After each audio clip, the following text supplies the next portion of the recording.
I never imagined it would come to this.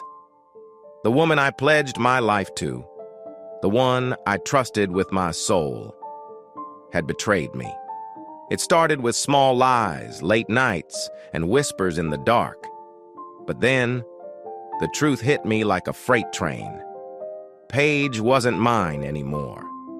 She had found someone else. Someone who could give her what I apparently couldn't. My world crumbled, and in the wreckage, I was left with one burning question. How could the person I loved most become the one I feared the most? Chapter 1. A Surprising Encounter. I walked back to my desk, feeling a bit unsteady. It took me a few minutes alone in my cubicle to calm my racing heart. I had managed to keep a straight face during the meeting, and I doubted anyone could tell that I was shaken. It was true, but I had learned how to hide my feelings a long time ago, and that skill helped me today. As I cleared my mind, I looked at the papers on my desk and noticed a newspaper on top. It was opened to the horoscopes, and mine was circled. This was a little joke between Cheryl, the receptionist, and me. I smiled at what it said. Wednesday will bring big changes in your family life. Accept your new situation and it will bring you happiness. Well, I thought, they got it wrong again. Only moments ago I had received a strong criticism from my boss. It had been a loud and tense conversation, but as I reflected on it, I didn't feel angry. I was mostly puzzled. My fear had eased, but I still didn't understand why she had turned against me or where I should direct my frustration. It was so unusual for her to act this way. We had worked together for 5 years with her as my supervisor for the last 2. She had never shown any dissatisfaction with my work. In fact, she had always supported me. I had even received 2 promotions and several awards, with her cheering me on through it all. In the past, I would have gone over my actions trying to find ways to earn her approval. But I had grown a lot since those early days, and Noelle was no longer just a mentor but also a good friend. Sometimes, like this morning, that made things more complicated. Not only was she unhappy, but she was also quite upset while expressing it. I had been preparing for an important meeting, and she scolded me for not double-checking the availability of a small piece of equipment. Yet, this equipment was something we didn't need, so her criticism seemed unnecessary. I could tell the flaw in her argument right away, even before I calmly pointed it out. I couldn't believe she believed what she had said. After she finished her complaints about my work, she even questioned my attitude toward the job. The whole situation made less sense the longer it dragged on. Luckily, I managed to find a way out after a long pause in our conversation. It's tough to argue with someone who doesn't respond, and my silence made it easier to leave. It felt strange to think that Noelle and I would find ourselves on opposite sides of an argument. We usually agreed on most things, and I knew we had a strong bond. She had been my guide when I started my career, and we had been friends almost from the very beginning. I saw her as a sister, and I was sure she felt the same way about me. It was the thought of putting a strain on our friendship that really unsettled me. Something was clearly bothering her, and I guessed it had nothing to do with our work or me. As soon as I realized that, I quickly walked back to her office. It was lunchtime, and her door was closed, which was unusual for her. I knocked firmly and went in when I heard a sound from inside. She was sitting at her desk, with her elbows resting on it and her head in her hands when I took a seat. She barely looked at me, but I saw the sadness in her eyes. Before I could say anything, she began to speak. "Peter, I'm so sorry. I didn't mean to say what I did. It wasn't fair to you." Then she started to cry, tears rolling down her cheeks, and she looked down, avoiding my eyes. Without thinking, I found myself kneeling next to her. I considered comforting her with a gentle touch, but held back. Instead, I whispered close to her ear, "Hey, I'm okay. I could sense something was wrong from your voice. Do you want to talk about it?" "No, I know you want to help, but I don't feel comfortable sharing this with you." "Oh, I don't mean it that way." She tried to meet my gaze when she said that. I saw her fiddling with her wedding ring. "I'll be all right soon. You don't need to stay." "Sam?" I asked. She closed her eyes, and I understood. It might have been a special day or a memory that triggered her feelings about her late husband. I realized I was an easy person for her to express her emotions to. "Please go home. I can manage here. You should take care of yourself. Do you want a ride home?" "Who said I was going home?" she said with a hint of defiance and a look that tried to send me away. I wasn't in the mood for a back and forth, so I matched her tone. I did, or do you want to hear it from Sanderson? I said this jokingly, but I knew it would get to her. Sanderson was our branch manager, and she didn't want him involved in her personal matters. I noticed her expression soften a bit at the mention of his name. Is there someone I can call for you? You shouldn't be alone right now. I can leave if that's what you prefer. Noelle looked at me, surprised by my offer. Clearly, she didn't see a need for my company at her place. I can call my mother. She's home now, and I don't need you to drive me. I'll be fine on my own. She stood, signaling for me to get up too. Our offices were in downtown Philadelphia, and both her home and mine were within walking distance. Her place was just about 10 minutes away. I would have happily walked her there if she had been more open to it. But I knew better than to push her when it came to her wish for privacy. I worried about my friend. She was a strong and determined person. I had learned a lot from her over the years, and the time spent together meant a lot to me. She was an excellent manager, a skilled salesperson, and a good friend. I often wondered how she managed to be so successful while keeping her distance from higher-ups. In her work, all her customers admired her honesty and fairness. She never took shortcuts to make a sale, never exaggerated what a product could do, and always kept her promises. When she was suddenly made a manager, many of our biggest clients refused to switch to other representatives. They insisted on working with her. Because of this, she was the only manager I knew who still directly handled accounts. As a manager, she was fearless. I had seen her stand up to Sanderson about customer issues more than once. That was impressive since Sanderson was a tough leader who didn't tolerate mistakes or vague answers. Most of the other managers were afraid of him, but Noelle was different, and that earned her his respect. She had one major struggle, her late husband. She still carried the weight of his memory with her. He had passed away 5 years ago, but it was only in the last year that she seemed to be starting to heal. I felt proud that I had gently encouraged her along the way during our many late-night chats. It took time to help her feel good about herself, to dress a bit nicer, and to be friendlier with her co-workers. The people who worked for her really liked her, but others sometimes found her hard to read. While she mostly wore pantsuits, there were times she would choose more feminine outfits. She started wearing a bit more makeup, smiling more, and chatting more easily with others. Although she would still grab her reading glasses quickly and wore her hair in a tight braid, I was working on helping her with those things too.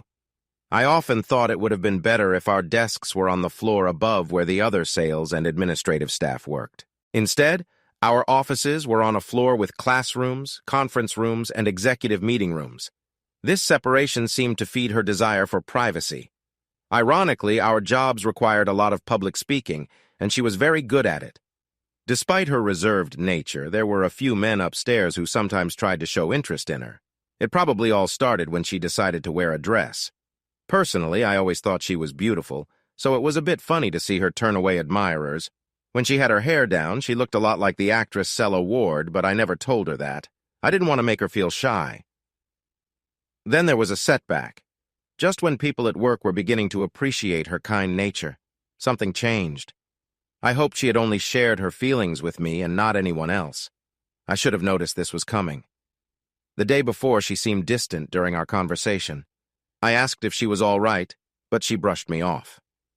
We talked at the end of the day, but our chat was all about work, which made me realize something was wrong. This recent event puzzled me. She had never acted this way in the 5 years I had known her.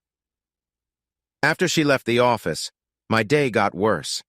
Noelle ended up taking the next 2 days off, and I had to step in as the manager while she was gone. It was a tough experience that I did not want to repeat. Those days felt like they went on forever. By the end of the week, I knew that managing people was not for me. You see, I work in sales. I took a less common path to get here. I graduated from business school with a degree in accounting.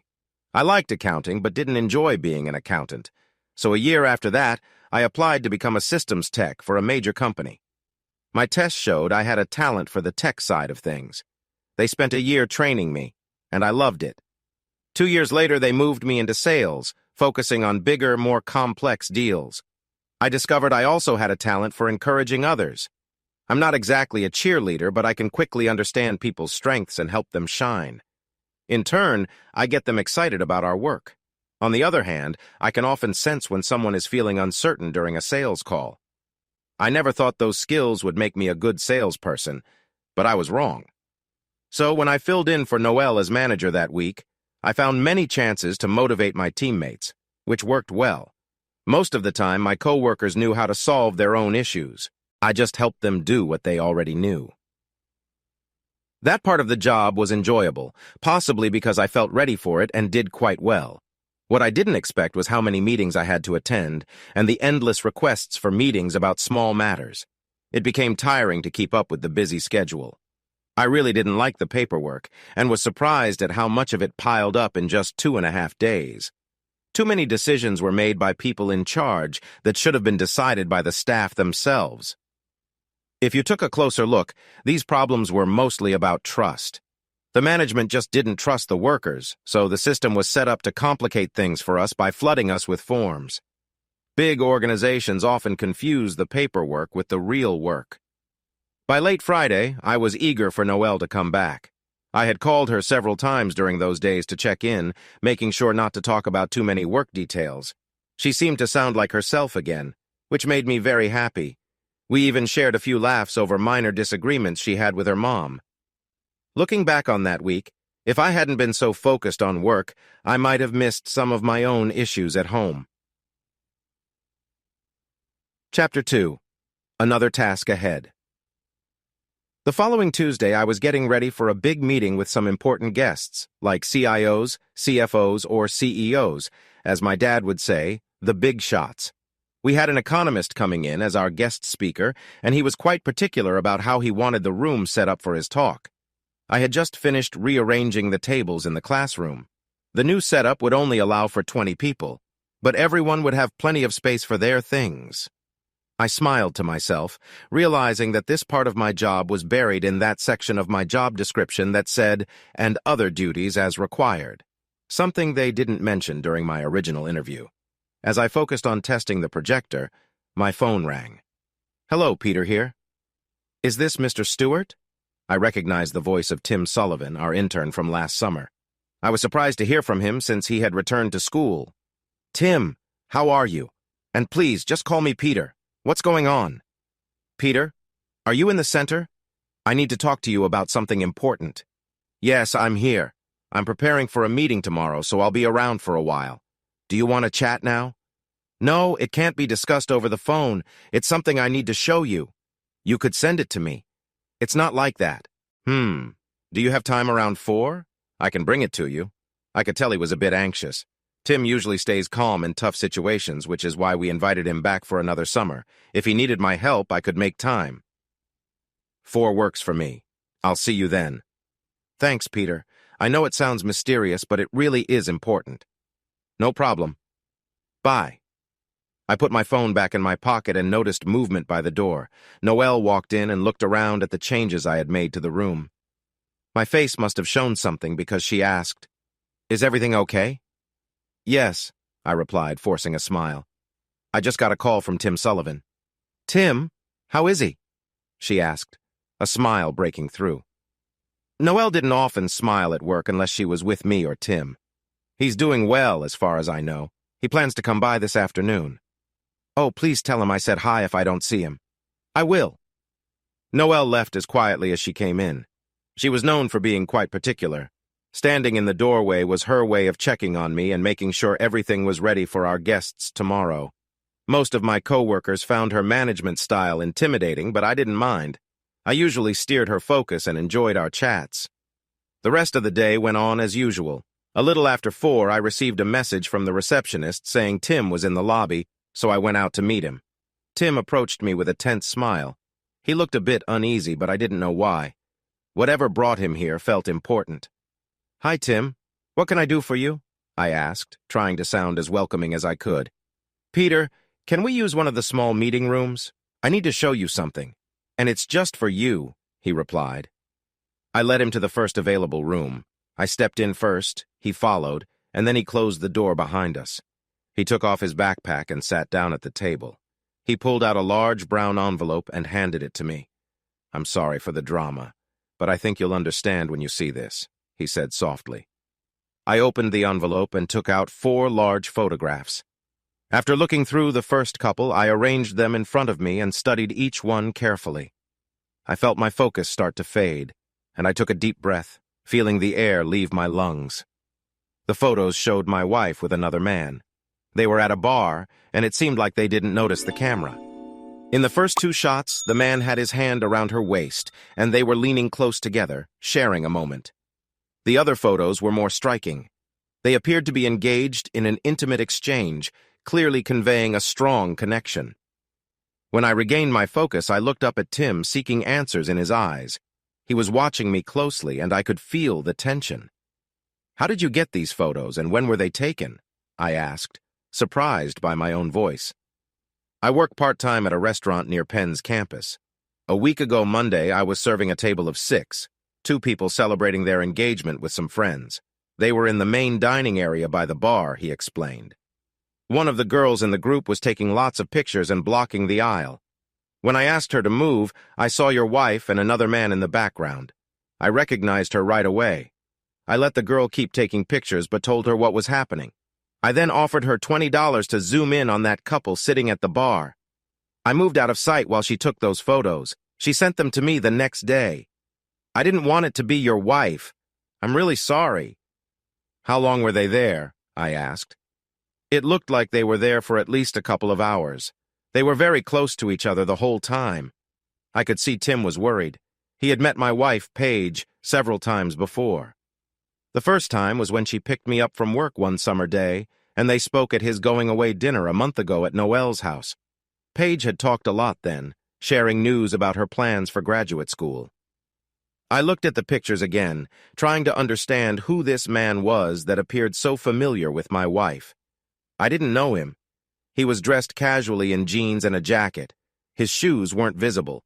He had light hair styled in a way that suggested he used a hair salon regularly. Sitting next to Paige, he seemed larger and probably taller than her. Paige was 5'9", so I guessed he was around 6'4".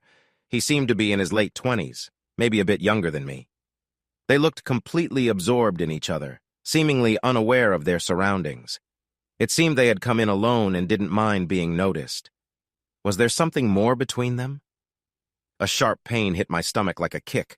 I grimaced and pushed myself away from the table, feeling a bit dizzy.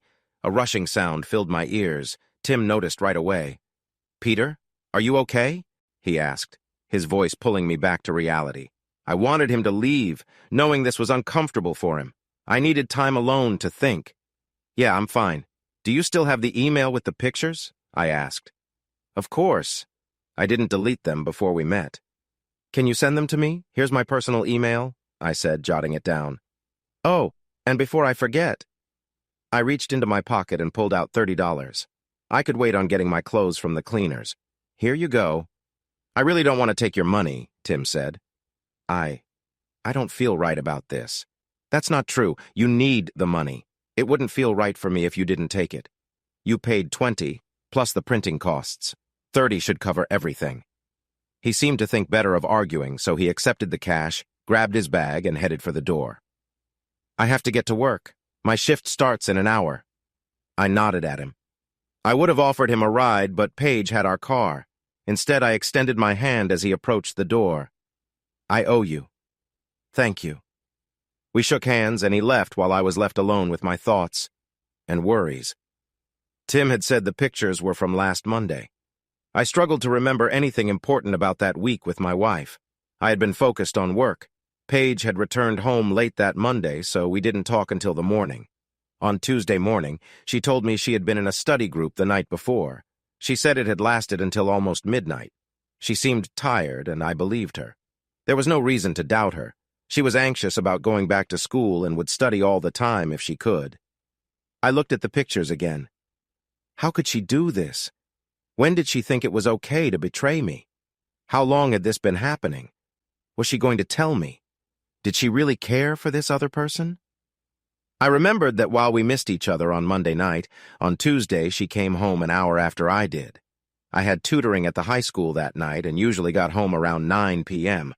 But Paige didn't come back until after 10 p.m., and for some reason she seemed rushed when she came in the door and a bit annoyed to see me. Her mood changed, though, and she became very warm right before bed, which felt strange compared to how she arrived. We shared a close moment that night, and she appeared eager the moment we entered the bedroom. I claimed to be tired after we finished. If Paige was seeing someone else, she certainly hid it well. I would never have guessed anything was wrong from her behavior. The rest of last week was pretty normal. Most of the phone calls I heard her answer were from her sister Dana or her mother. There were a few other calls that seemed like sales pitches. Sure, she could have been chatting while I was out, but those chances seemed slim. I thought about what else happened that week. We went out for dinner on Friday night and visited her family on Saturday. There were no arguments or tension. We hadn't shared a deeper connection again that week, which was unusual. Our relationship had felt uncertain for over a year now. I thought it was because of the conversations we had about starting a family and Paige's anxieties about going back to school. The plans for children were on hold while Paige finished her degree. If and when we had kids, it would be a few years away. I had given up on that topic. 3 years ago, I first mentioned it, and a few months later, Paige let me know she wanted to go back to school. I set aside my wish for a family. Children? What was I thinking? It seemed we weren't going to have any kids together, especially if those pictures meant what I feared. Yet maybe I was overreacting. I wasn't sure if the pictures showed a serious relationship or just a brief moment. It was only a gesture of affection. She might not have been involved with this guy for long. The pictures looked troubling, but we could perhaps move past this. I had to believe Paige would be honest with me. If I couldn't trust her, things would be very difficult. The trouble was, I didn't know what I would do if she had been unfaithful. I used to think that betrayal would mean the end of a marriage, but that was something I thought happened to other people. Now, facing the same situation left me feeling uneasy. There was another issue. I knew something about those pictures that others might not realize. My wife, while loving at times, wasn't someone who often expressed her feelings openly. She rarely engaged in public displays of affection and used to joke about it. This was just one of her quirks that I learned to accept in our marriage. Now I saw her with someone else. Was he taking advantage of her? It didn't seem like it. The more I thought about it, the angrier I got. I felt stuck. One moment I wanted to end things. The next moment, I wanted to hold on to her. I understood that having a spouse in school could be tough. Many couples face challenges when one partner is busy with school and the other does more at home. Friends had warned us about this. I expected her to be focusing 50, 60 hours a week on classes and maybe another 20 with study groups. We had talked about this, prepared for it. Paige had promised me that we would discuss any issues that came up. Since it was only the end of September, it felt too soon for us to be having problems, especially of this nature. I could talk to her about the pictures, but I didn't have anything else to prove there was another relationship. She might even find it amusing if I brought up the gesture of affection. Still, I knew I needed to discuss this with her. If I looked her in the eyes, I believed I could find out the truth. But something inside me felt like it was too early for that conversation. I wanted to know more about the situation first. It also bothered me that I hadn't realized she was unhappy with me. I felt worn out. I would have done anything for Paige and often agreed to what she wanted.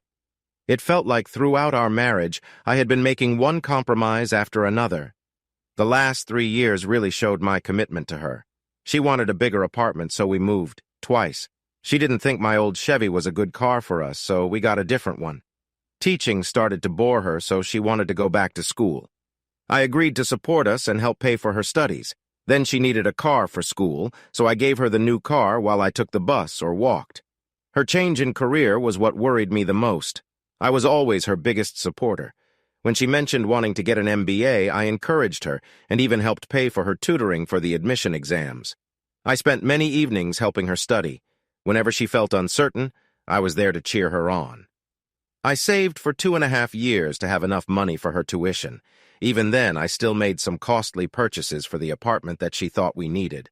As I thought about all that I had done, I realized I might have been exaggerating her role in this. I couldn't blame her entirely for how I felt. She never pressured me. She was much more delicate in expressing her wants. It was me who went along with her preferences.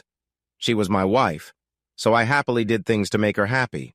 There was no clear pressure here. As her husband, I felt responsible for her happiness, but realizing that I might have been too eager to please made me feel even worse. Relationships are never perfectly equal. At different times, one person gives more than the other. Paige and I weren't competing. We were in a relationship, or at least I thought we were. But maybe that idea was wrong. Relationships should truly be about giving your full effort. I was doing my best, but it seemed she wasn't. Now it felt like my love for her was spoiled. I felt foolish, but it wasn't my pride that hurt. It was my heart. I ached for all the dreams I was losing because of her, dreams that I thought she shared.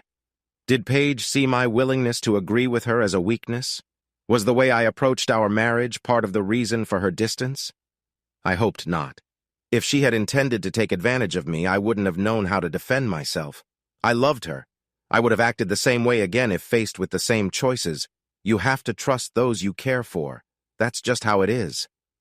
I disliked the thought of losing control, but in that moment I felt very angry at both Paige and her boyfriend. I calmed myself by thinking about the aftermath. My life would be ruined if I acted on that anger. They just weren't worth it. But thinking about hurting them helped ease my pain for a moment. All I had were questions.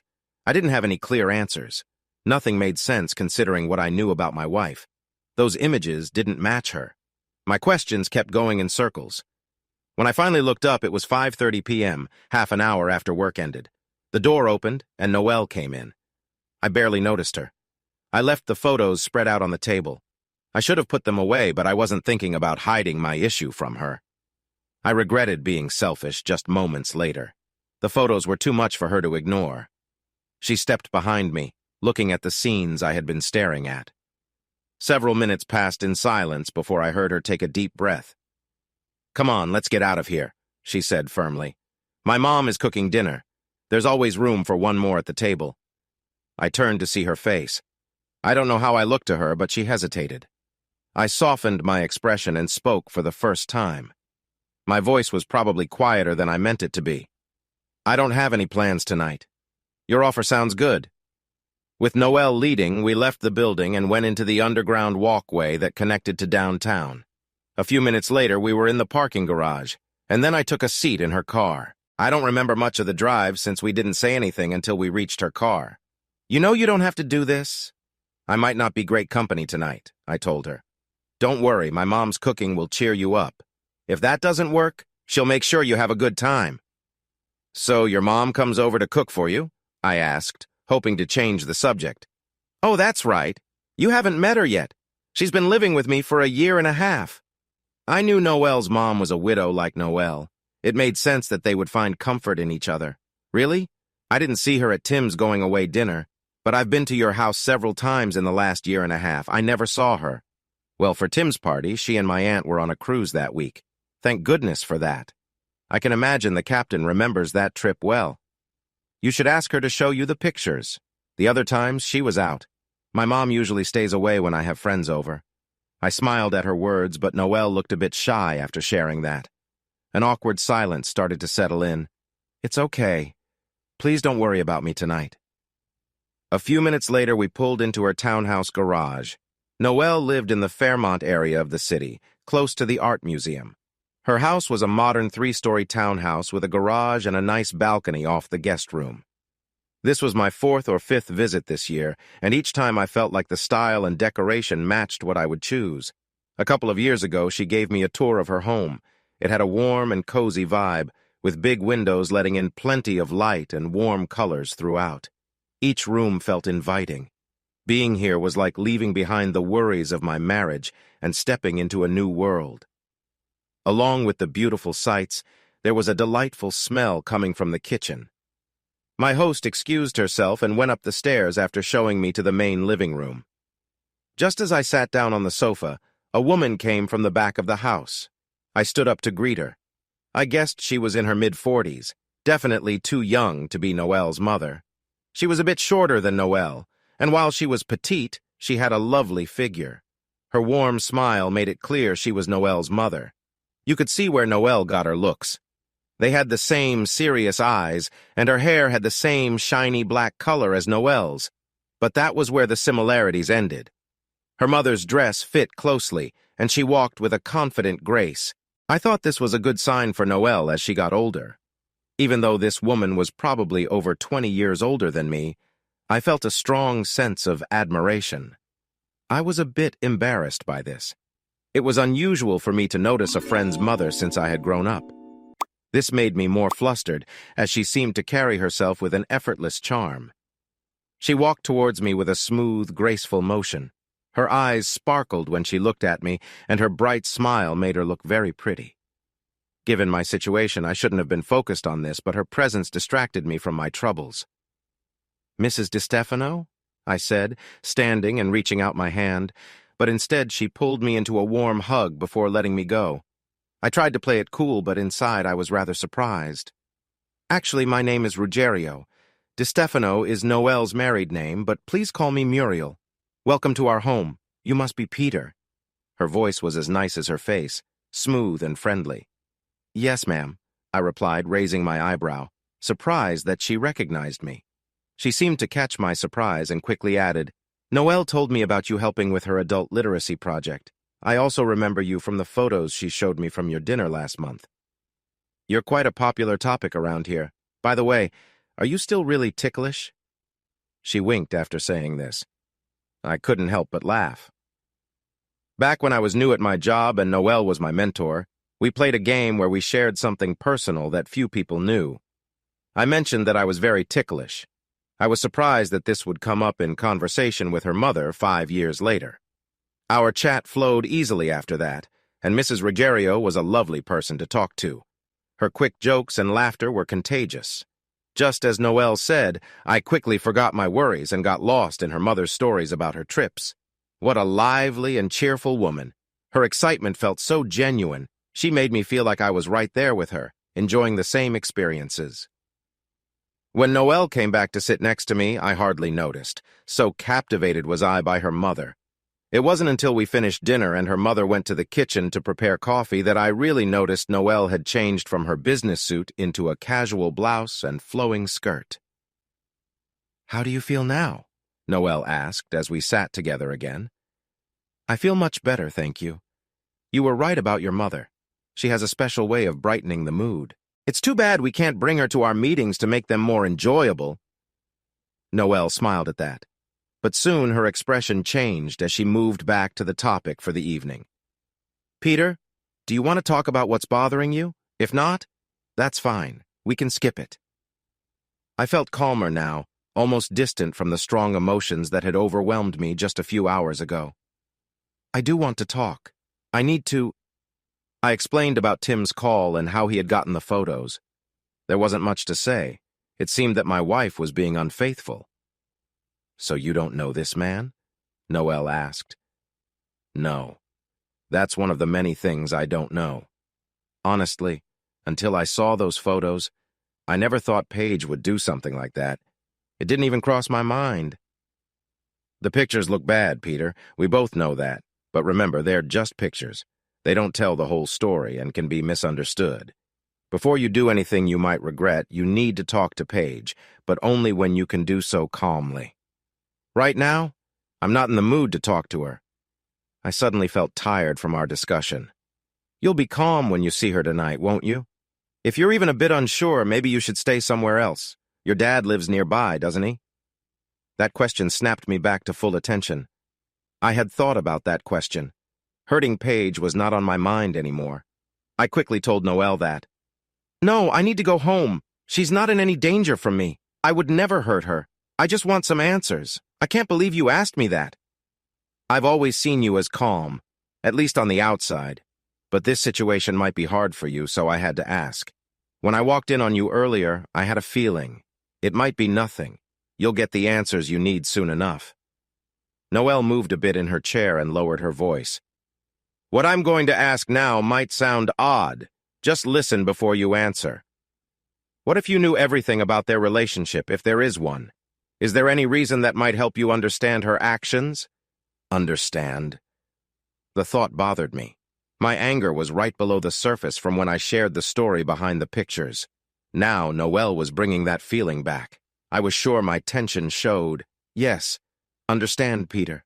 I'm not saying you should just overlook everything. You don't know the details yet. I'm just saying you need to be open to understanding her if it makes sense. Otherwise, any conversation you two have won't help. I learned that too late. I wish I had been more open to forgiving my husband's mistakes. I would have listened better. Her voice softened as she spoke. I looked away, first not believing she felt that way. Then I remembered her own loss. Noelle saw forgiveness through the lens of grief. Where there was life, there was hope. Forgiveness could come. Grief ended all chances. This thinking might lead to forgiving all faults. As her friend, I didn't want to be harsh in my response, but I needed to challenge her comments. If you were in my place, could you forgive, knowing you had been let down? That's not fair, Peter. I'm not you. This is your marriage we're talking about. I just brought up whether you could think about forgiving a possible mistake, if it is just a mistake. No matter what, you need to listen with an open heart. You should seek to understand first, not to blame. I remember you told me to keep an open heart, too. Remember Kevin Connolly? Noelle was sitting closer now, and I could see a playful glint in her eyes. Oh, so that's what this is about. I guess I'll never hear the end of that. I couldn't help but smile. I thought he was a great guy. I wasn't trying to push you toward him. Really? You kept asking me to go out with him for 2 months. What a dull conversation. All he did was chat about his dog and his boat. Well, it was 26 feet long, he said, frowning slightly. Right, a 26-footer, a McGregor if I recall, and to top it off, he had a way of making me uncomfortable when we were together. That caught my attention. I didn't know that, I said quietly, feeling a mix of anger and disappointment. I didn't like knowing he had crossed a boundary with my friend. I quickly searched Noelle's eyes. She was trying to give me hope in this situation. She understood my feelings but wanted to keep me calm. I appreciated her for that. Okay, I made a simple mistake by misjudging him. I should have looked into his intentions more. I get that. Could I be making the same mistake with Paige? I could forgive her, but forgiveness doesn't mean I'll forget. I will always remember what she did, just like you remember Kevin. That's not the mindset you want when you talk about that, Peter, she replied, her face now serious.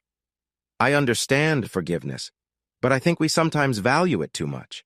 It doesn't fix the real issues you are facing. I learned that a long time ago. You know, my life used to be great until I was 8.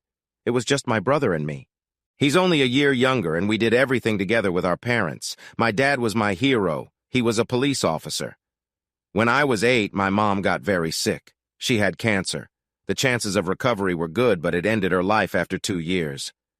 I had to pause. Even after all this time, talking about my mom was still hard. Anyway, my dad struggled after that. He started drinking. I don't know how he kept his job, but somehow he did. His drinking got worse, and my Aunt Robin took my brother and me to live with her. She and Uncle James already had 4 girls, so it was crowded with our cousins. But it turned out okay. When we arrived at my aunt's, we were the youngest ones in the house. Libby, our closest cousin, was 16. Being so young and the only boys, we were spoiled with love. But it wasn't enough. We still missed our mom. And we missed our dad, too. It took 3 years for my father to stop drinking, 3 years to remember that his sons were hurting. I know it was hard for him. He came for us right after I turned 13, and then we lived with him. So I understand forgiveness. I had been looking down the whole time, but finally lifted my head to meet Noelle's gaze.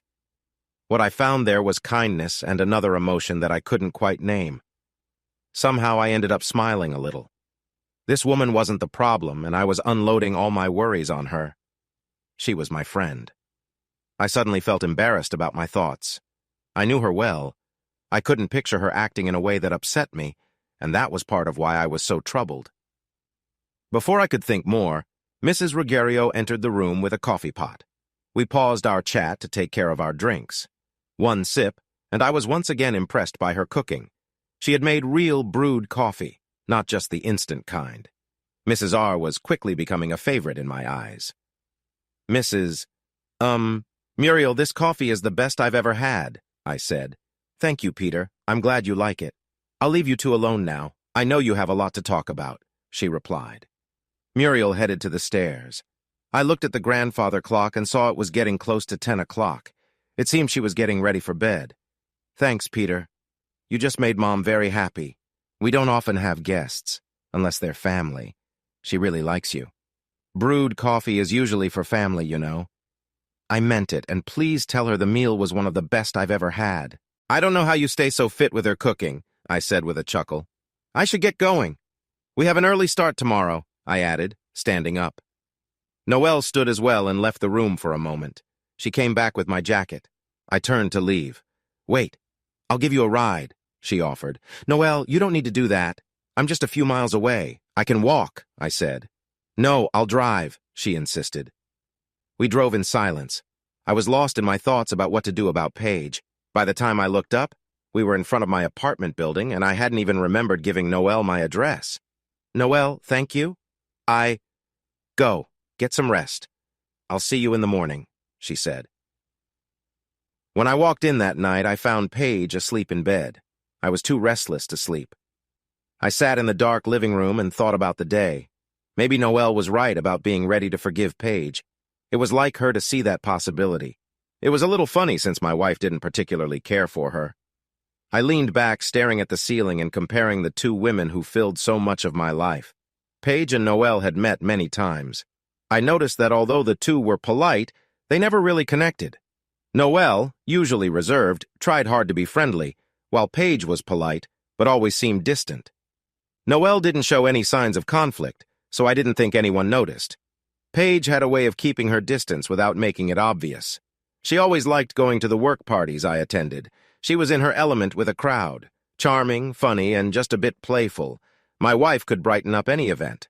She had a talent for getting people she had just met to share their secrets. Men especially seemed to open up to her. I thought this was mainly because of her beauty. Guys were often eager to impress a pretty woman. Of course, it was all a performance. She would tease my coworkers when we got home. I didn't like what she said and told her so, but she kept it up through the years as if I hadn't said anything. However, she never made any remarks about Noelle, even though I knew she didn't like her. At first, I thought she might be a bit jealous of my friend. Paige didn't have many female friends and seemed to be wary of women in general.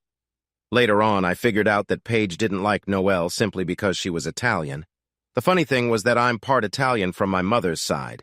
After realizing this about Noelle, I stopped mentioning my job at home. I knew Paige didn't like the extra hours I worked, so I avoided talking about my day or my coworkers. With the demands of my job, it was important to keep my work and home life separate. Looking back, the boundary my wife pushed me to create between work and family wasn't such a bad idea. Strangely, it was Noelle who often encouraged me to leave work at 5 so I could get home. This usually didn't work and became a joke between us. I would say I was leaving but need a few more minutes to finish a project.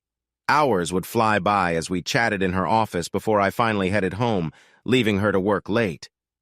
Years ago, soon after I started working with her, we talked one evening about her husband. I had heard she was married but didn't know much about it. I knew she was a widow. By then, we had built a level of trust. She shared that they had met in college and dated for several years. 2 years after they got married, he wanted to start his own auditing firm. On his very first job, during an early morning review at a client's site, there was a terrible accident which took his life. This happened just before I joined the company, and knowing this helped me understand her better. We didn't talk about our families in detail very often, but that night was the anniversary of his death, and she needed someone to talk to. I stayed with her until almost midnight, as she shared stories about her marriage and the husband she still missed. From what she said, he seemed like a great person, someone I would have liked to know. The fact that they never had children was especially hard for her. That conversation deeply affected me. It made me think more about how fragile life is and how important family can be. Like Noelle, I always assumed that having kids would naturally follow getting married. I thought there would be plenty of time in the future. Now, I wasn't so sure. In the 3rd year of our marriage, I started talking to Paige about beginning a family. We were both settled in our jobs. I had saved a little money, not a lot, but enough for what we needed. We had talked about having children early in our relationship, and Paige had wanted them too. We even joked about how many kids we might have, whether 4 or 2. Because she had some issues with birth control, we used other methods to prevent pregnancy. I stuck to this routine carefully. I thought having children was just about timing. How could I have been so mistaken? These thoughts raced through my mind as I sat in that dim room that night. I glanced at the wall clock and saw it was almost 2 a.m. I had been lost in thought for hours. Despite the coffee I'd had, I was mentally drained. That was the last clear thought I had before sleep took over. I suddenly felt a hand on my shoulder. I wanted to jump up, but my body wouldn't respond. I slowly realized I was being shaken. Peter, wake up. It's 7 a.m. You need to get ready. I opened my eyes and saw Paige crouching in front of me, concern on her face. I stretched instinctively, shut my eyes for a moment, and then stood up. My need to use the bathroom pulled me away. I wasn't sure if Paige was worried because I hadn't spoken. Her face faded from my mind as I splashed warm water on my face. When I returned to the bedroom, Paige was putting on her makeup. Should I have found it strange that she was doing that for a day of lectures and study groups? Did she always care about her appearance in those other classrooms when she was in charge? I couldn't remember, and that thought bothered me. Should I have noticed something, or was I just overthinking? That idea calmed me down. I remembered that Paige always put effort into her appearance no matter the occasion. It was too late to ponder that now, I thought as I unbuttoned my shirt. My moment of self-doubt was pleasantly interrupted by my curious partner. You must have had a tough night.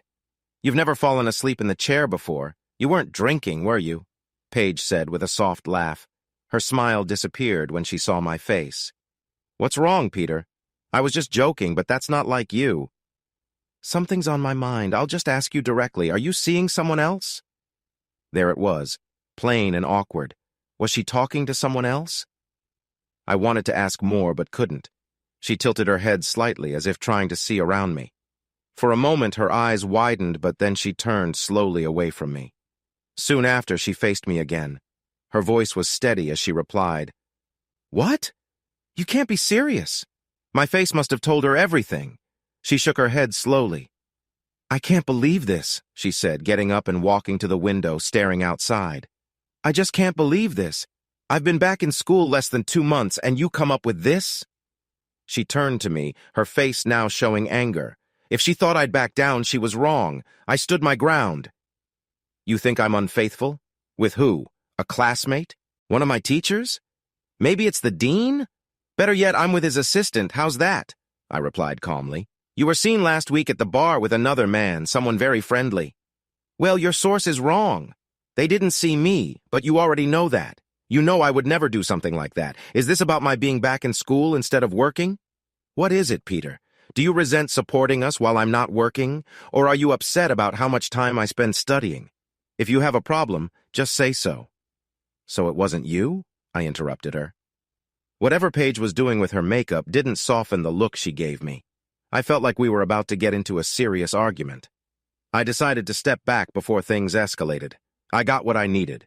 I went into the bathroom and closed the door behind me. I took a quick shower and shave, going through the motions like a robot. When I came out, Paige was gone. I heard her in the kitchen while I got dressed, and then I heard the front door close. She left the apartment without saying another word. She wasn't honest. I guess it was naive of me to expect the truth. I might not have been ready for it, but I deserved the truth, not some excuse to make me feel guilty for asking. She wasn't honest with me. She stood across the room, looked me straight in the eye, and told a lie. That simple act hurt more than if I had seen her with someone else. It shook me deeply. Somehow, I pushed those feelings aside. I had things to do that day, other responsibilities that needed my attention. I had to focus on work. That morning, I decided to walk to the office. It was a bit rushed, but I needed the exercise. It was raining, so it wasn't the best day for a walk, but I got through it and felt better once I reached the building. The executives we invited to the meeting were all there. Our presentations went smoothly, and the audience asked great questions. We ended up with several promising leads, making the event a real success. As I walked back to my cubicle, I was surprised at how easily I had set aside thoughts of my marriage, at least for those few hours. I was good at keeping parts of my life separate. Like compartments on a ship, if one part is damaged, the others can still keep the ship afloat. My partner had deceived me. My marriage was falling apart, but I kept moving forward. This thought made me smile. People aren't like ships. Not all parts are the same. Keeping my life separate meant avoiding hard feelings and unpleasant truths. I still needed to figure out what was happening, and for that, I would need help. Chapter 3. Seeking help after work, I stopped by my dad's house. He still lived in the same place where I grew up in South Philadelphia. While he was still there, the neighborhood was changing fast. What was once a close-knit community was now becoming a trendy area. Everywhere around him were young families and single professionals, and somehow my dad caught their attention. He claimed he wasn't dating any of these young women, but they were often at his house.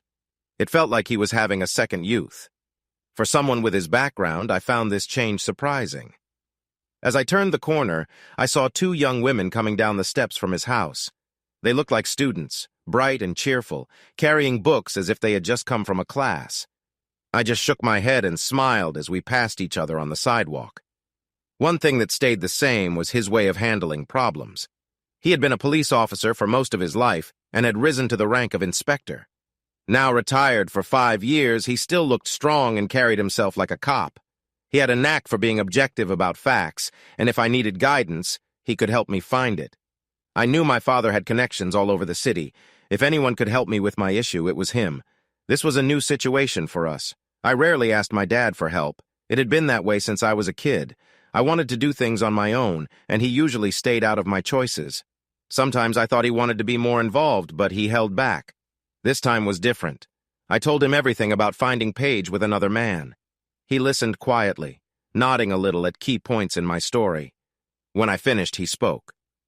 "I think you need more information, Junior, and I know just the person. Let me see the pictures."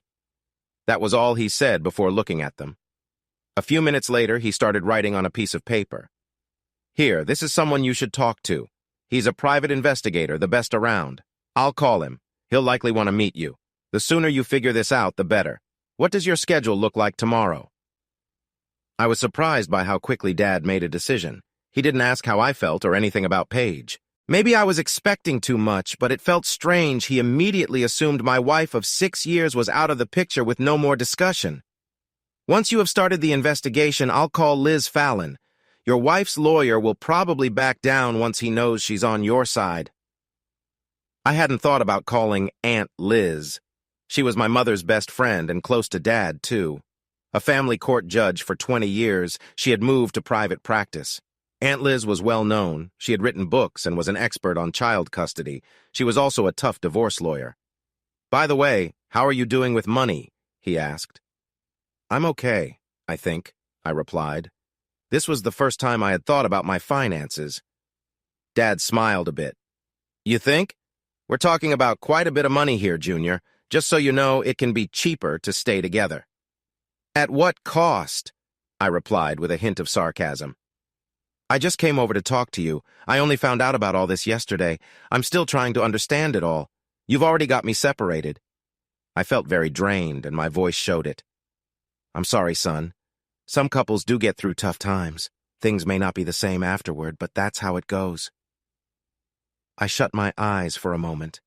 Of course, I had thought about separating from Paige since I saw the pictures, but knowing my dad shared this idea made it feel much more real. "Now you are talking down to me. We both know that isn't me." He nodded. "No, it's not, and I'm not trying to talk down to you. I was going to ask if you needed some money. I can handle this. But thanks for asking. You didn't mention anything about the pictures?" My father answered without hesitation. "What can I say? Those two seem very close in public. I hate to break it to you, but I think this is more than just a friendship. They're in a relationship. Did you see how people were looking at them? They were making quite a scene. They didn't seem to care about being noticed. By the way, did your friend say how long he watched them?" "He said they were there for at least a couple of hours," I replied. "Dad, you seem like you expected this." "I did," my father said as he got up and walked to the kitchen, leaving me to think about that last statement. I heard him make a phone call, then return a few minutes later.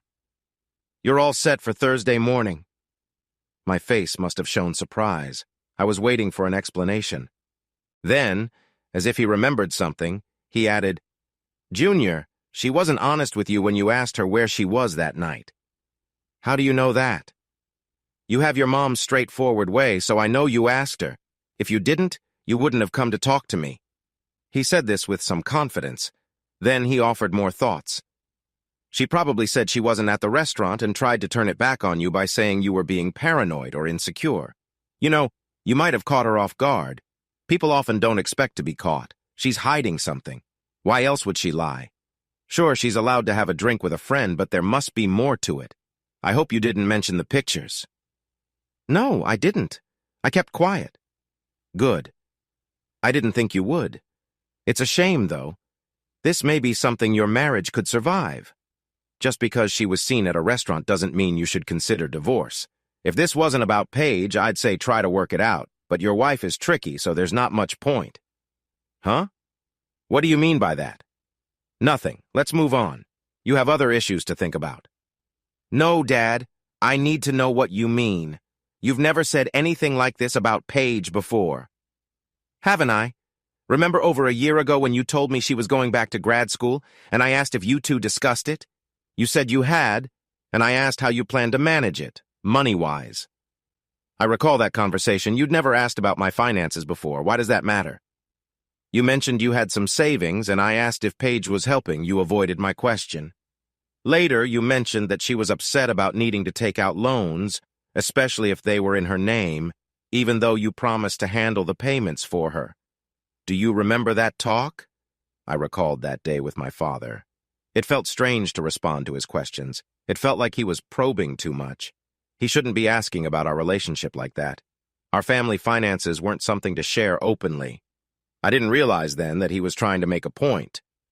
What surprised me was the decision you both made to move to a nicer apartment only a few months after committing to graduate school.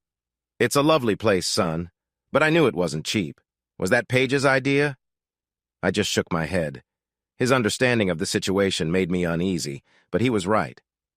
In retrospect, I guess I look foolish. I just wish I understood why she made that choice. Don't worry too much. You may never get the answers. When I was working, I encountered many couples in tough spots. I often saw them at their worst. In my experience, men and women stray for different reasons. For women, it often comes down to three things: money, feelings, or a desire for change. We can rule out that last one since you haven't done anything to deserve that. So, we're left with money or emotions. And I think it's likely about money. That fits with how Paige has acted in the past. My guess is this guy has a lot of financial stability. Think about it. You both planned for over 2 years for Paige to go back to school. You saved to make her dream possible. Knowing this, why would she risk your marriage and future for a fleeting connection? Paige is smart. She wouldn't just get caught up in fleeting emotions. No, this man likely offers her something more. I was taken aback by Dad's view. I wanted to think that Paige had a brief romance based on surface attraction. Oddly, if her decision was only about looks, I would have felt more at ease. I never thought she would deliberately betray me. My confusion must have shown on my face because he kept explaining. Junior, she hasn't invested anything in your future together. She spends all her money on appearances. You've been supporting her lifestyle throughout your marriage, and she still feels entitled. Sure thing. Here's the continuation without any explicit content. Can I get you anything? Coffee? No, thank you, I replied, settling into one of the chairs. Mr. Hollis took a seat across from me. I understand you're looking for some information, he began, his tone professional. Yes, if possible. I need to know more about a situation that has come up in my personal life, I explained, keeping my focus on the task at hand. Of course. Please, share what you can and I'll do my best to assist you, he encouraged, his expression serious. I took a deep breath, recounting the details of my predicament, ensuring to provide only what was necessary. Mr. Hollis listened intently, nodding occasionally as I spoke. As we continued to discuss the situation, I felt a sense of reassurance knowing I had someone willing to help me navigate through this difficult time. It was important to me to find clarity and understanding. After some time, the conversation shifted to the logistics of the investigation. We outlined a plan to gather information, emphasizing confidentiality and mutual trust. I appreciated Mr. Hollis's straightforward approach, and it put me at ease. Thank you for your assistance today, I said as we wrapped up. I really appreciate it. You're welcome. Just reach out if you think of anything else, or if you need more guidance, he replied as I stood to leave.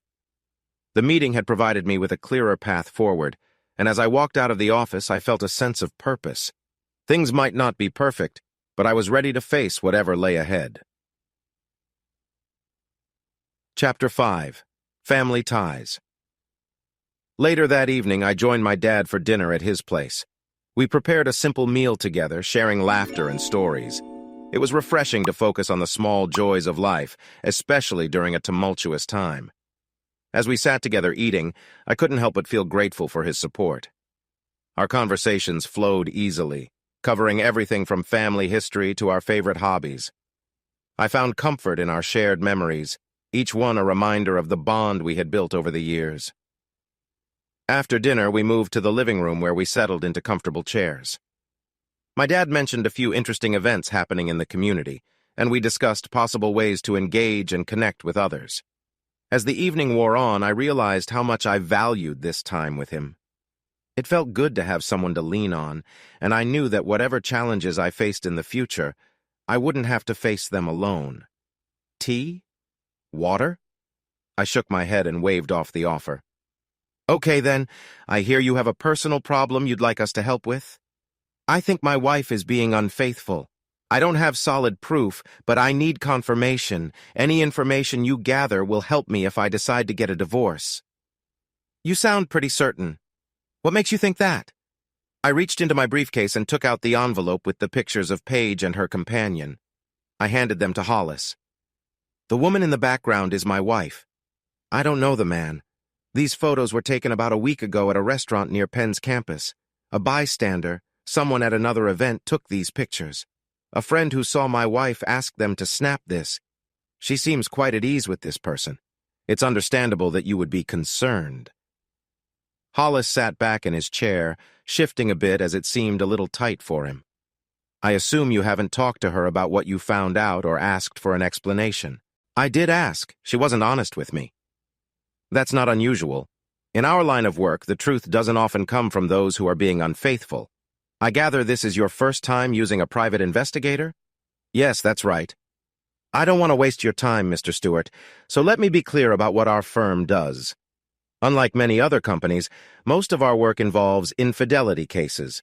However, I should mention that most of our clients have been women looking for proof against their husbands.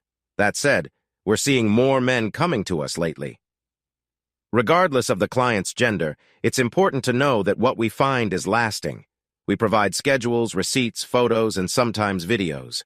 We operate legally, but not everything we gather can be used in court. It can depend on how the information was obtained, the situation presented, the judge, and more. Once you see this evidence, you can't just forget it. We provide permanent results. That's why we have this meeting, Mr. Stewart, to prepare you. Depending on the details and where the people are located, our services usually cost between $80 to $100 per hour per person. For your case, we're looking at a flat fee of $5,000 if we choose to take it on. Often, our work leads to divorce, but I recommend considering marriage counseling as a less expensive and less stressful option. He paused for a moment, glanced at the pictures again, and then focused on my eyes. We always look for clear evidence. Most of the time, it's easy to find out what's going on, but sometimes all we get are some clues. If she's not being faithful, we'll figure it out. We're not here to spy or get involved in any revenge, and we don't want to cause any trouble either. Before we take on a case, we like to know more about our clients. Our reputation is important to us, and we want to avoid anything that might look bad. Our fee is $2,000. This was not the usual way to talk about business.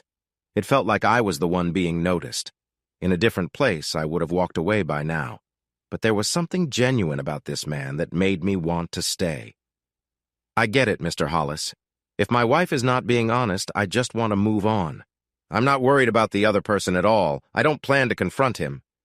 Okay, I believe you, but be ready to talk again after we finish our work. Now, tell me about your wife.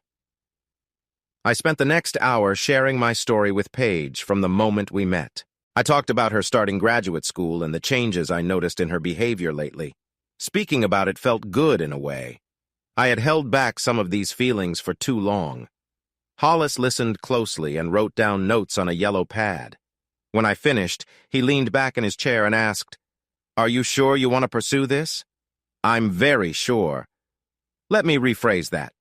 I'm not talking about the financial aspect. Based on what you've told me, this process will likely take about 3 to 4 weeks, since the people involved are likely nearby, and we have a head start on tracking them. I'd like to set up some recording devices in your home. We just need your permission. These recordings might not be used in court, but we could find what we need without a lot of extra work. But again, I'm not just thinking about the costs. Do you really want to leave your wife? It could be a simple misunderstanding. She might already feel regret about it. Once you see our report, you may not feel forgiving. So I have to ask, do you love her? I usually don't pry, but you came to us with a unique situation. I've thought about that a lot. If I can't trust her, it doesn't matter how I feel. Love is about actions, not just feelings. What could we build together? No, betrayal is not something I can accept. I understand how you feel, but this is all so new for you. You've known about it for only a couple of days, just 42 hours. You might want to consider your options. My frown must have shown my disagreement because he then went back to our agreement. My assistant has some forms for you to fill out, and she will help set up a meeting with my colleague. I have someone ready to start this task right away. I'll check his availability before you leave. We should meet again to discuss the findings. We shook hands, and the meeting came to a close. As I walked back to my office, I felt a deep sense of regret. This was my first significant decision since I found out about her situation. It felt like entering a dark cave with no light. Paige had always been such an important part of my life. If she had indeed been with that man, our marriage might be at risk. But what would life be like without her? By the time I reached my desk, a heavy weight of sadness was settling on me. Had I acted too quickly? Maybe I should wait a few more days. I could call Hollis and tell him to pause for now. Noelle peeked her head around the corner as I was getting comfortable in my chair. "Hi, Peter," she said, but her smile disappeared when she saw my face. "You look really tired. I bet you haven't had your coffee yet?" I tried to smile back at her, but I think she could see through it. There was no use hiding how I felt. For some reason, I wanted to protect her from the truth of this morning. "You're right. I haven't had coffee. I was meeting with a private investigator." "Oh, let's take a walk then." Instead of heading to the company cafeteria, we went outside. For most of the walk, Noelle led the way. The streets were busy, but I found myself lost in thought, trailing behind. Today, she wore a mid-calf skirt that caught my eye. She looked confident as she walked. I felt a mixture of admiration and uncertainty. Here was my friend, and I shouldn't be thinking about her like that. Was this how I would start to see all women now? Was this going to change my outlook? We walked down the steps to the subway and soon arrived at a coffee shop at the train station. Noelle turned to me and suggested I find a table while she ordered. I noticed the sign read, "The New Orleans Experience." I recognized the name. We had used their services for our events before, but I didn't know they had a cafe. It was busy inside. I took a seat at the only open table and watched her as she stood in line. I couldn't help but notice how she moved with such grace. When Noelle arrived, there was a lot of activity. I saw several people, 2 men and a lovely woman who came from behind the counter to greet her. The woman was truly beautiful. As I looked away, I noticed some men around me also admiring her. For some reason, I didn't like how the men with Noelle looked. One had an eye patch, and the other was a tall, slender man. Noelle didn't seem worried about them at all. They exchanged hugs, and Noelle's face lit up with a bright smile. My concern about the men faded, but I still felt a little uneasy. Maybe it was the attention she was getting. When they hugged, I found myself feeling annoyed, which was new for me. I had always felt proud when other men appreciated her, so this feeling surprised me. They all came over to our table and were introduced. The man with the eye patch turned out to be her cousin, the woman was his wife, and the other man was his partner. They all welcomed me warmly, and I tried to be friendly back, but inside I was still uncertain about my feelings. Today was the 4th anniversary of their shop, and they were thrilled that Noelle had come to visit. I don't think they noticed my discomfort. We enjoyed coffee and several cannolis after the others returned to their work. I began to understand why the shop was so busy. The coffee and pastries were excellent. Food can really help calm nerves sometimes. The atmosphere of the place fascinated me. A couple of years ago, I had eaten at K. Paul's Louisiana Kitchen in New Orleans. After finishing your meal, if you cleaned your plate, the staff would put a gold star on your forehead. I remembered the feeling of being in a restaurant full of customers with gold stars, like in kindergarten. That same warm feeling washed over me as I looked around at the people at the tables nearby. Everyone seemed to be having a great time. We had been sitting there for 10 minutes, and the crowd was still lively. They had figured out what makes a restaurant enjoyable. Just as I was about to share this thought with Noelle, the man named Joey, who I had just met, walked over to our table. "Noelle, do you have a moment?" She smiled and replied, "Anytime, Joey, what can I do for you?" He took a seat next to her. "I heard you volunteer with the literacy project. I'm interested in joining but would like to know more before I commit." "What do you want to know?" Noelle asked.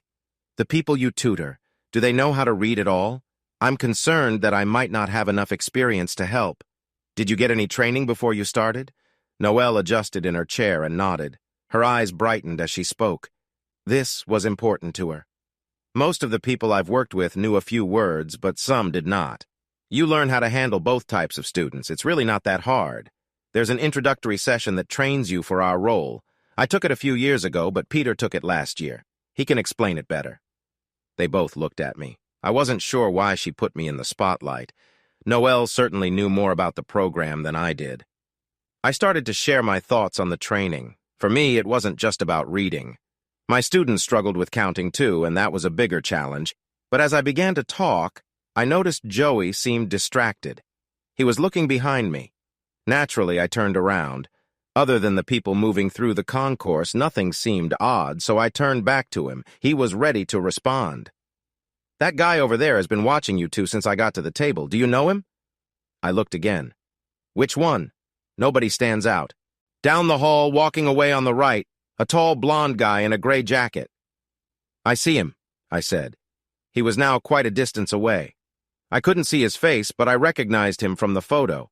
I wondered why he felt the need to watch me. Joey remained curious. "Any idea who he is?" "Yeah," was all I said. Noelle stood up, her face showing concern. I grabbed my jacket. "I hate to end this, but we should go. I'll stop by later this week and we can talk more." With that, we left. Noelle was quiet until we reached street level. Then she turned to me. "This man is concerning, Peter. I don't know what he wants. Please be careful." I just nodded. That was all we said about the incident. Chapter 5. The Truth of Things.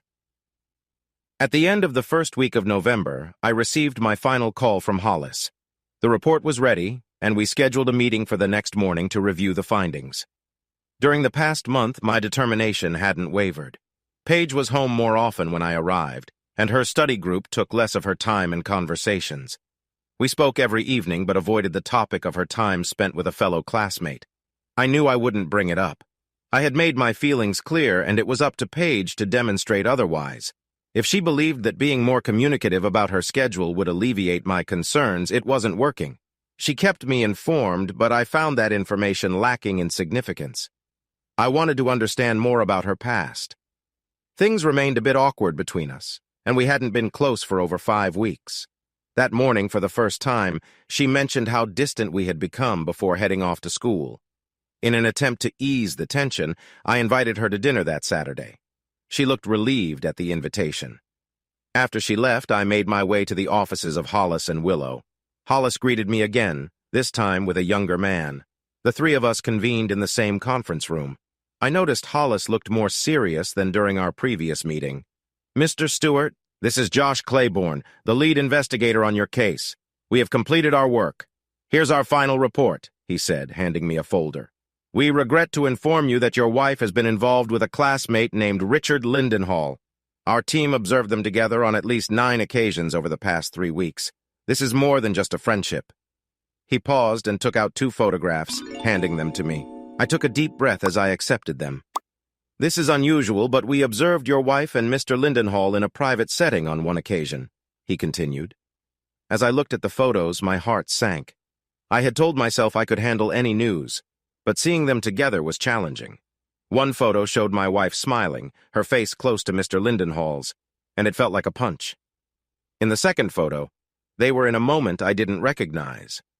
Mr. Lindenhall's hand was on her neck, which made me uneasy. Hollis and Claiborne remained silent as I processed what I was seeing.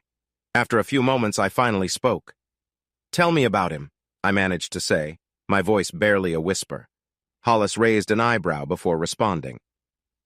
"Richard Lindenhall is a first-year graduate student like your wife. He's 25, married, and has a child. His family has deep ties with Wharton. His great-great-grandfather worked closely with Joe Wharton himself. He comes from a wealthy family. His father is a senior VP at the largest brokerage in the city. Richard worked there after getting his bachelor's degree. His position requires an MBA, so his father helped him gain acceptance to Wharton. People we talk to don't think he takes his career seriously. He has mostly focused on drinking and socializing. Right now, he lives in Gladwin and has an apartment near the Penn campus. He and your wife went there a few times during the first week of our watch." "How old is the child?" I interrupted Mr. Hollis. He seemed a bit annoyed by my question. He was discussing Lindenhall, not his child. Claiborne answered, 2. I felt a wave of frustration. This man was married with a family. Paige was making a big mistake. How would his wife react when she found out about his meetings with another woman? My eyes turned back to the photos as Hollis spoke again. "Mr. Stewart, I must tell you that all our direct proof of the affair comes from the first 2 weeks of our investigation. They mostly met at his apartment, but they also used your apartment. However, for the last 2 weeks, they have not continued their meetings. In fact, from the phone recordings made in your apartment, we heard your wife clearly end their affair. Our surveillance confirms what she said." It took a moment for his words to register. I was so focused on the pictures of Paige in the library that I almost asked Hollis to repeat himself. "Did he say our apartment? Paige brought this man to our place? We had only been living there since January, and I had made several friends on our floor. Was she trying to put herself at risk? Or was this Lindenhall's doing, a way of showing his presence? So Paige was done with this? Did they have a disagreement and decide to take a break? Was this really the end? Maybe if I heard them together, I could understand better. That thought led to my next question. Can I hear the last recordings you have of them together? I want to know what happened after this breakup." "Of course, Mr. Stewart, we can play the last few recordings," Hollis said, nodding to his colleague. The man pressed a button on a small remote, and we suddenly heard Paige's conversations with Lindenhall. Listening to my wife and her companion felt strange, and I flinched every time she spoke. The conversations were just as Hollis had described. Each began with a call from Lindenhall, and each time she told him it was over. In the final talk, she warned him that she would tell his wife if he didn't leave her alone. Her voice was firm, her manner direct. It was like she was putting him in his place. I could hear urgency in his voice, which surprised me. In my sadness, I had pictured Lindenhall as the one in charge of the relationship. Now I wasn't so sure if Paige hadn't approached him first. He seemed almost desperate, while my wife's voice stayed calm. Did I sound like this in my talks with her? "Well, son, have you heard enough? We have other calls, mostly between her and her sister, but there are also a few others." The talks with her sister revealed that she was part of the deception. She worked at the same office and seemed to have helped introduce them. It's all in our report. I'm going to let Claiborne take over this meeting now. He can answer any questions. With that, his colleague started sharing the findings. For the next hour, details about Paige's situation were revealed. At some point during the meeting, I drifted off and stopped paying attention. There were important points I would read about later in their report. Hollis was right. The images would stay with me for a long time. "Why?" I whispered to myself when there was a brief pause in the presentation. "Excuse me?" Hollis said, looking worried. "Mr. Stewart, did you say something?" "I asked why.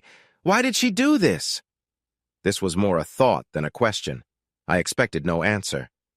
I glanced at Hollis. He couldn't meet my eyes and looked to Claiborne instead. I was confused until Claiborne spoke. "Well, Mr. Stewart, we believe we have some insight. In talks between your wife and her sister, you were called a starter husband. It seems she intended to leave you right after finishing her studies. We think this Richard Lindenhall was who she aimed for next." "Huh?" "It's in our report. Her sister mostly shared the details, but we don't know who came up with the plan or when it started." This was planned, I thought. I closed my eyes. It wasn't a chance meeting. I struggled to believe this. It made no sense. For the last 2.5 years, we had worked so hard to help her get into graduate school. Why would she risk everything we built together? If I believed Hollis, then she had been misleading me all along. This Lindenhall guy was probably unaware too. It seemed unbelievable. Could we both have been fooled? I couldn't stop thinking about it. She planned this. I took a deep breath. I never thought of my wife in such a negative light. I didn't even like that word. Now it popped into my mind without hesitation. What kind of scheme was this? What kind of person would think this was right? How could she be so indifferent? Did I mean nothing to her? Was I just a way to get what she wanted? That was it for me. The meeting was over. Hollis gave me their report, which was likely a few hundred pages long. Another copy was going to my lawyer. They also gave me a CD with the same information. I thought it might be easier to look for things that way. What was I planning to look for? Nothing specific, really, just me being particular. When I left their office, I headed home. Noelle knew about my meeting and insisted I take the day off. I had planned to go back to work, but now I understood why she was so worried. I thought I could work on our finances when I got back, but I couldn't focus on that right now. The news I received wasn't what I had hoped for. I had calmed down somewhat, but I was still shaken and trying to find a reason to doubt what I was told. Was this situation really over? Did it matter? She was involved in something else. Was that over too? The proof against her was clear, but maybe, just maybe, she made a big mistake and realized it. There was a tiny bit of hope for that. Could I forgive her if she admitted the truth? Who was I kidding? That seemed impossible. She had already lied to me and caused me to take on responsibilities for her. How long had she been planning this? Months? Years? How could I ignore that? What if I overlooked her mistake, and she stayed true to me after all? What would I do then? Could I pretend nothing happened and stay married to her, keeping her secret? Could I trust her? Or would I feel uneasy for the rest of our lives? Walking around the apartment, I knew we might not last. I was close to ending our marriage, but her recent behavior made things complicated. Something didn't add up. What changed her mind? If I could figure that out, it might help me decide what to do. I felt like I was missing a key piece of information. What was Paige doing? If she stopped seeing someone weeks ago, I was not someone she seemed to turn back to. I would have felt better if she had ended things right after I confronted her. She didn't seem any more caring toward me. In fact, it seemed like she showed me more attention while she was involved with someone else. I noticed we had been talking more in the past weeks, but it felt like chatting with an old friend. Recently, she seemed anxious. When I asked her about it, she said she was nervous about a work review. Then she got a rash, which I thought was just from stress. She had a similar problem before her graduate exams over a year ago. Whatever caused Paige to end her relationship, it didn't seem related to her feelings for me. Guilt probably wasn't a factor. Maybe fear of being found out was, or fear of losing my support. But if that was true, why was she with him in the first place? That afternoon, I decided to make a list of everything we owned in the apartment. Having a detailed list with photos would be useful if we had to divide our things later. But my mind wasn't focused on that, so I decided to take a walk instead. I strolled about a mile to the Benjamin Franklin Parkway, where it stretched out towards the art museum. It was there that Sylvester Stallone filmed the iconic scene in Rocky, standing proudly at the top of the steps. It was also where I asked Paige to marry me one Saturday morning and where we took our wedding photos several months later. If our marriage ever ended, I would think of that moment here on those steps where it all began. Under a gray November sky, I remembered how we first met. Chapter 6. How we met during my last year of college. I was known as Mr. Serious. This nickname came from a few reasons. I was studying accounting. I spent most of my time either studying or working, and I didn't drink. Many of my classmates were busy with work and play, so my choice not to drink made it harder to socialize. I should clarify that I wasn't completely closed off. I did go on dates, but not very often. I never started any serious romantic relationships, though I did form a few strong and lasting friendships with the women I dated. I'm a good listener, which is why I often ended up as a friend. Many women like to share their problems with me. Unlike some guys who immediately try to offer solutions, I learned from living with my cousins that sometimes women just want to talk about their issues. They usually weren't looking for answers, but rather wanted someone to listen. so I listened carefully and only spoke up when they asked for my advice. My challenge was that by the age of 20, I had never had a romantic relationship last longer than a few months, and being labeled as just a friend didn't help me move forward. With my busy job and schoolwork, there weren't many chances to meet someone special, so I kept my eyes open for any opportunities to find that person. A week before finals, my roommate at the time, Moss Farnbach, invited me to a party in West Chester. To this day, Moss is a straightforward guy. He loves parties, but he also knows how to take responsibility. He's one of the nicest and most genuine people I met in school, which is why we ended up as roommates during my last 2 years. I took Moss and 2 of our friends to the party, knowing I would be the driver for the night, Moss's usual plan, and a good reason for me to join. I was excited to be on another campus, surrounded by new faces. The party started like many others. A crowded house, drinks flowing, a few fast dances with girls who didn't seem too interested, and no phone numbers exchanged, along with plenty of polite refusals from girls who were already with someone. A couple of hours into the evening, I was ready to sit in the car and listen to the radio until it was time to go. I was quietly moving towards the door, trying not to draw attention, when suddenly I felt someone slip their arm under mine. I turned to see a girl who was definitely the prettiest in the room. She had blonde hair and the most captivating eyes. One was blue and the other brown. They were mesmerizing. "You're not leaving, are you?" she asked, leaning in close. "No, I was looking for you," I replied, feeling a bit awkward. My response didn't feel very clever. Those words seemed to make her happy. "Do you want to dance?" she asked, pulling me onto the dance floor. I followed her, trying to remember every detail about this girl. She was just a little shorter than my 6 feet. Her wavy blonde hair fell beautifully over her shoulders, glowing in the dim light like a halo. It created a stunning look that highlighted her unforgettable face. I couldn't help but think she looked like a model. With her stylish black outfit and long legs, I half expected the lights to flash and photographers to rush in. The music was fast and loud, and our dancing felt intense. Dancing with her was different from my usual experience with girls, where we rarely made eye contact. With her, our gazes met the moment we stepped onto the dance floor. Being a decent dancer helped, thanks to my cousins who taught me. After several upbeat songs, a slow, sweet melody began to play. Just like that, she pulled me close. I was surprised, but instinctively wrapped my arms around her. It felt natural, as if we had been doing this forever. The room felt warm, so when the song ended, she took me outside to the porch. A few couples were scattered around, and when my eyes adjusted to the light, she shared a warm moment with me. I struggled to keep my balance, feeling a little overwhelmed. I can hardly describe how wonderful that night was. It ended at the door to her dorm, with us holding each other warmly. Then, just like that, my friend Moss found us and pulled me back toward the car. About 5 miles down the road, my smile disappeared. I felt a wave of panic. In that moment, I hadn't asked for her name or given her mine. I had no way to contact her. I suddenly made a sharp turn at the next intersection. Just as we picked up speed, I heard Moss behind me. "Peter, what are you doing?" he asked, sounding confused. "Are you okay?" "I can't believe I forgot to ask her name," I said, mainly to myself, but loud enough for Moss to hear. "Paige Erickson? She already knows who you are. Don't worry, she'll reach out. You can count on it." I pulled over to the side of the road, surprised by what I had just heard. I turned to Moss with a sense of urgency. Moss looked taken aback. "Hey, no need to worry. She'll call. She has your name and number," he replied loudly, noticing my shocked expression as he let go of my collar. "She's my girlfriend's roommate. She told her all about you. She was excited for you to come tonight and wanted to meet you."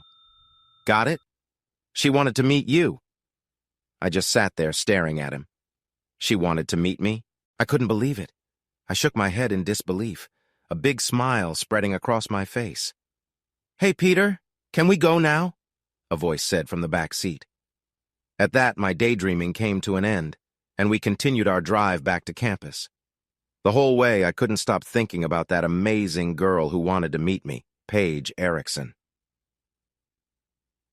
The next morning, I decided to ask Moss more about her. He told me Paige had learned about me from his girlfriend. I wasn't sure what was said, but Moss thought it was probably really positive because Paige was talking about me even before I met either of them. I was amazed. Here was this wonderful girl interested in me, and I didn't know why. Moss kept telling me to stay calm. He said there was no need for me to call Paige. She would definitely reach out to me. With a few conversations, I would find out what made me special to her. Moss was puzzled about why I was getting her attention. He kept saying I was one lucky guy. If my popularity on campus was ever growing, it was now. I was overwhelmed. I couldn't focus on anything for the rest of the day. I felt like I was in a daze. Sure enough, the next night I got a call from Paige. We talked for hours. I learned about her life. She was from Drexel Hill and I was from Philly. She had a twin sister and 2 older brothers, while I had a younger brother. She was studying education, and I was studying accounting. We were both finishing our junior years. She was ending a relationship that wasn't going anywhere and wanted someone who would be there for more than a few months. I was interested in that role. It wasn't exactly a fairy tale. I still had to work, and neither of us had a car. So, on my limited free time, usually Sundays, I took the bus 25 miles to Westchester to see her. After a few visits, I think Paige started to wonder about my commitment. So, on my 4th trip, she decided it was time for us to share a deeper connection.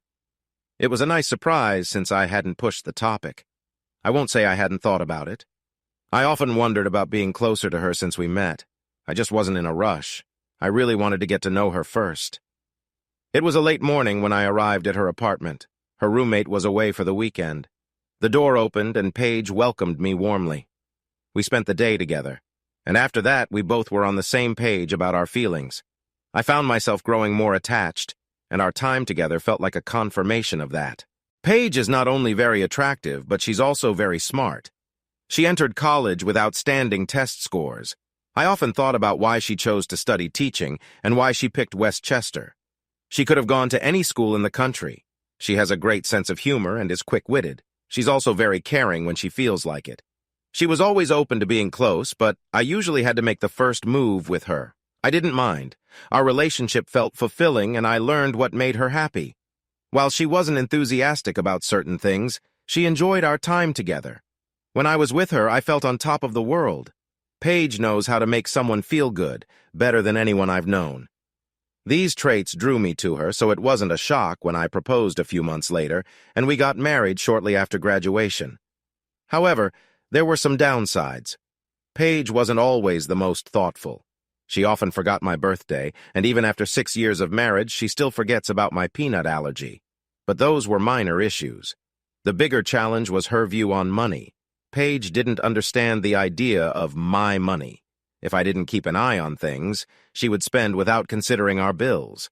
Understanding a budget was a new concept for her in our early years together. Even now, she reluctantly accepts that we need to prioritize our rent before indulging in things like antique auctions or theater trips. I learned this the hard way. During our time dating, I found out that Paige was quite knowledgeable about finances, which surprised me. Here was someone planning to teach small children who read financial news for fun. She had a subscription to a business magazine that she read thoroughly. I was impressed. So when we got married, she took on the task of managing our finances, which was mostly my choice. Even though I was trained as an accountant, I didn't want to handle our finances. I thought Paige would do a better job since she was very smart and seemed more worried about our money. It turned out that anyone else would have been a better choice.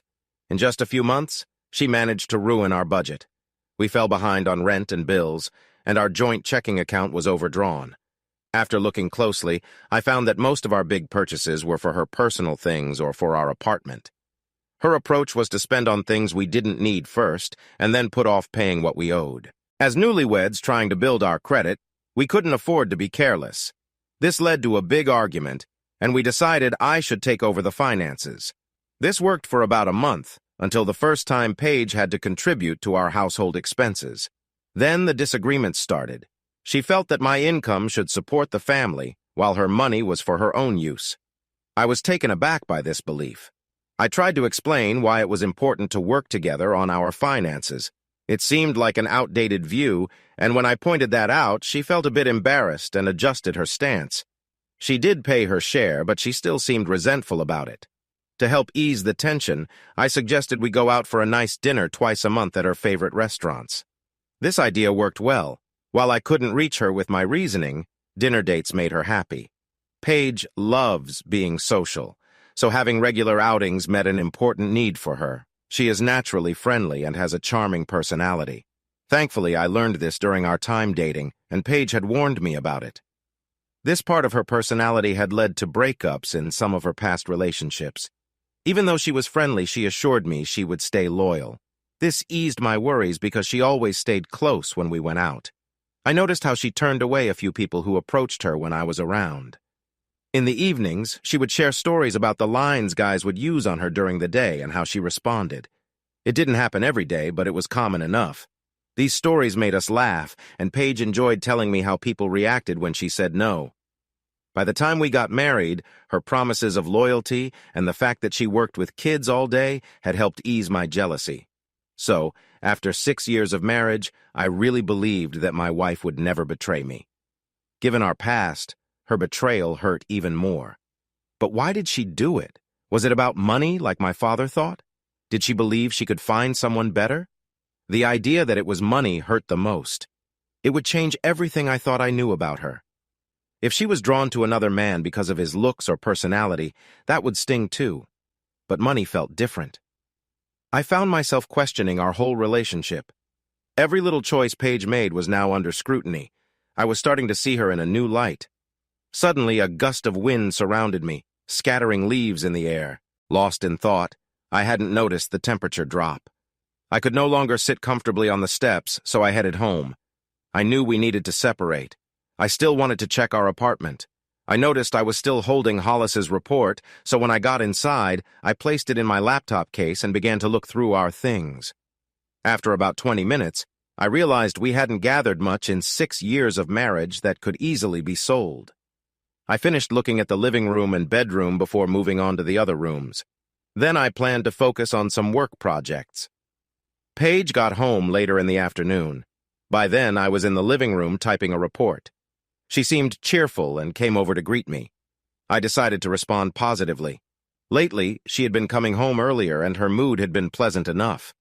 If she wanted to heal things after our argument a month ago, I would act grateful for the chance to start over. It would buy me time until the separation was official. Before I could speak, she went to the bedroom and started sorting through the closet. From behind the door, she called out, "Dana and Rob invited us to dinner next Tuesday at Chops in Bala." I said yes for us. "That's fine. What's the reason?" I asked. "Rob was promoted and Dana wants to celebrate," she replied, stepping back into the room. "Can you help me with this zipper?" she asked. She leaned against me and I felt her hand brush against me, surprising me. She laughed lightly at my reaction. "Oh, are you ticklish?" I recognized that playful tone. Months ago, I would have been happy to respond to her. Today, though, I could hardly stand the thought. "No, it's not that. I think I may have hurt a couple of my ribs yesterday while playing basketball. It's hard for me to stand for a long time." "Basketball?" "Yeah, we had a game at the high school last night. The adult literacy group is graduating next week, and some of the guys wanted to play with their tutors. I got knocked during a dunk attempt. It still hurts a little." She turned to me, her eyes soft as her hands gently held my face. "That's too bad. Maybe we can play again when you're better."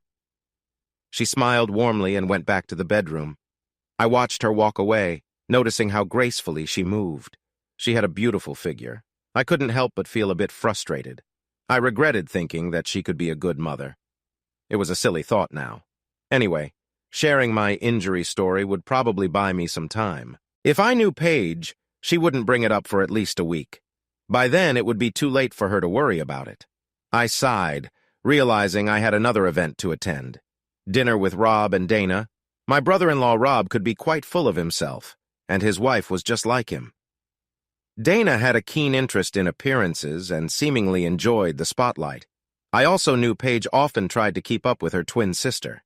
While Paige went to college, Dana went directly to work after high school. Dana was intelligent like her sister, so I often wondered why she didn't continue her education. Dana married Rob a year before Paige and I did. When they wed, Rob was finishing law school, and now he was a lawyer at one of the biggest law firms around. He had looked set to become a partner since he got married, and he never missed a chance to remind me of his achievements whenever we were together. Dana was just a few minutes older than Paige. This made her feel she could offer advice to her little sister, which she often did, calling at least once a day. Dana and I never really connected. We mostly tolerated each other for Paige's sake. At 5'7", Dana was shorter than Paige, but still very attractive. With her blonde hair and a charming voice, she had a way of drawing attention. Dana also had a knack for dominating conversations. When both she and Rob were around, it was hard for him to get a word in. Years ago, when I first met Rob, I thought he was friendly and easy to talk to, with a sharp sense of humor and a great memory. He had a knack for telling really funny stories that made our conversations enjoyable. Since we were both newlyweds and became family, it felt natural that we would grow closer. For the first few months after their wedding, it seemed like we were becoming good friends. Then Rob suddenly changed. He started to act more like his wife, who could be quite assertive at times. Our talks soon turned into discussions only about his job. The cheerful person I first met was gone, replaced by someone who was obsessed with his career, with Dana supporting him every step of the way. The center of their relationship appeared to revolve around Rob's job and Dana's aspirations for the future. Since Dana often talked to Paige, I found myself caught in their competitive conversations just by being with my wife. I knew I was getting a one-sided view of things, but hearing about their successes from my wife made me want to spend less time with them. Dana loved to share stories about Rob, and my wife would respond with stories about me. I sometimes felt they were keeping score of each other's spouses. Dinner usually tested my patience as the women exchanged playful banter. Rob would encourage Dana to praise him during the meal, and she would happily take over the conversation, often overshadowing her husband. I never understood why Paige put up with their antics, but she would complain bitterly when we got home. This happened every time we went out with them. My thoughts were interrupted when I heard movement down the hall. My wife came back into the room in comfy shorts and a tank top. I couldn't help but notice she didn't look like a married woman in her late 20s, more like a carefree college student. She sat down close to me, our hips and shoulders touching. "How about we order takeout for dinner and watch a movie?" she asked, twirling my hair with her fingers. It was clear she had a plan, totally overlooking my laptop that was open in front of us. "Sure, that sounds good. We haven't done that in a while." "No, we haven't," she replied with a hint of sadness in her voice. "We need to make time for this. I know I do." Then she affectionately touched my neck, and when she lifted her head, our faces were really close. Before I knew it, we shared a gentle kiss. It was brief, but as I felt Paige's arm move around me, I jumped a little. "Oh, I'm sorry. I didn't mean to surprise you. Let's take it easy tonight." "Well, you look fantastic. Okay, let me order the food. What do you want?" "I'm craving shrimp with honey walnuts." "I'll get mugu gai pan and some egg rolls and we can share." "Sounds good. Chicken for shrimp?" I laughed. "No, I won't share," I said, which led to some playful tickling. Before long, I was laughing and asking for it to stop. The night went on like that. We talked, ate, watched a movie, and cuddled closely on the couch. We looked like a perfect couple, both acting our parts well. I wondered if she was judging my performance as I watched hers. Later, after she was asleep, I read part of the investigator's report. My feelings got the better of me, and I cried, feeling heartbroken. I read one of the transcripts many times, hoping to find something that made it all seem less true. When I finished, the feelings I had for Paige were mostly gone. I just wanted her out of my life. What would you do if the person you trusted most shattered your world? Could you find it in yourself to forgive, or would you seek the ultimate revenge? As I grappled with these questions, the truth became clear. The answers weren't as simple as I thought. Join me in the next chapter as I navigate the tangled web of love, betrayal, and the quest for closure. Don't forget to subscribe to uncover the shocking twists that await.